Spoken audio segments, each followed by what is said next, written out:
സുഹൃത്തുക്കളെ, ഇന്ത്യൻ ഇടതുപക്ഷം തകർന്നത് പുതിയ തലമുറയെ ആകർഷിക്കുന്ന ഒരു പുതിയ ഭാഷ കണ്ടെത്താനാകാത്തത് കൊണ്ടാണ് എന്നാണ് ശശി തരൂർ പറയുന്നത്.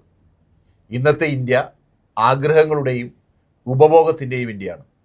അതുകൊണ്ട് വർഗരാഷ്ട്രീയത്തിൻ്റെ പഴയ ഭാഷ ഇനി ജനങ്ങളിലേക്ക് എത്തുന്നില്ല എന്നതാണ് അദ്ദേഹത്തിൻ്റെ വാദം. പക്ഷേ സുഹൃത്തുക്കളെ, പ്രശ്നം ഭാഷയിലാണോ, അല്ലെങ്കിൽ ഇന്ത്യൻ സമ്പദ് വ്യവസ്ഥയും സമൂഹവും മാറിപ്പോയ രീതിയിലാണോ?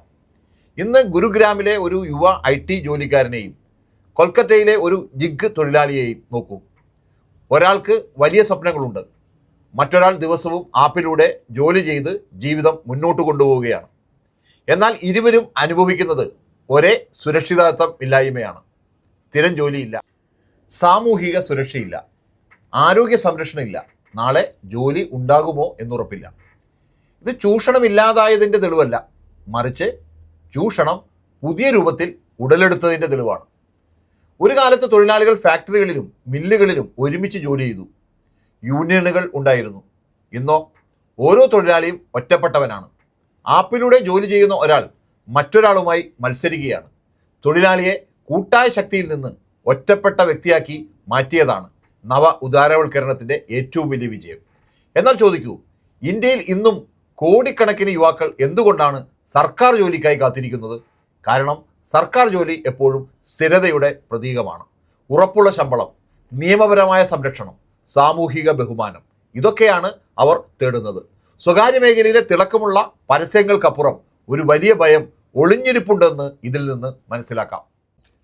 ഇടതുപക്ഷം വെറും ക്ഷേമ പദ്ധതികളുടെ രാഷ്ട്രീയം മാത്രമല്ല നടത്തിയിരുന്നത്, സമൂഹത്തെ കൂടുതൽ സമത്വത്തിലേക്ക് മാറ്റാനുള്ള രാഷ്ട്രീയമാണ് അത് മുന്നോട്ട് വെച്ചത്. കേരളത്തിൻ്റെ ഉദാഹരണം നോക്കൂ. ഒരു കാലത്ത് വലിയ ദാരിദ്ര്യമുണ്ടായിരുന്ന കേരളം ഇന്ന് അതിതീവ്ര ദാരിദ്ര്യമില്ലാത്ത സംസ്ഥാനമായി പ്രഖ്യാപിക്കപ്പെട്ടു. K-ഫോൺ വഴി ഇൻ്റർനെറ്റ് ഒരു അടിസ്ഥാന അവകാശമാക്കി. സർക്കാർ സ്കൂളുകൾ ഹൈടെക് ക്ലാസ് റൂമുകളാക്കി മാറ്റി. സ്വകാര്യ സ്കൂളുകളിൽ നിന്ന് കുട്ടികൾ വീണ്ടും സർക്കാർ സ്കൂളിലേക്ക് മടങ്ങുന്ന സാഹചര്യമുണ്ടാക്കി.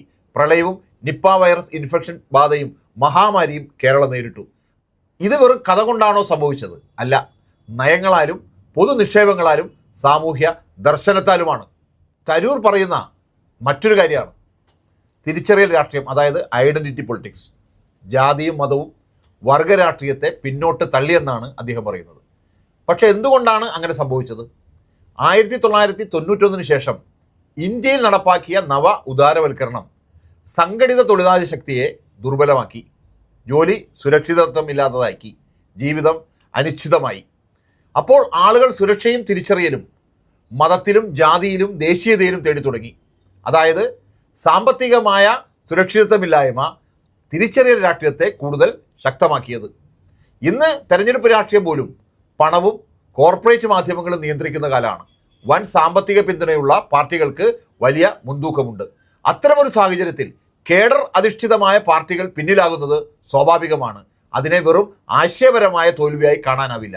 ഇടതുപക്ഷം ഇന്ന് ദുർബലമായിരിക്കാം, പക്ഷേ ഇടതുപക്ഷത്തെ ജനിപ്പിച്ച ചോദ്യങ്ങൾ ഇന്നും ജീവിച്ചിരിപ്പുണ്ട്.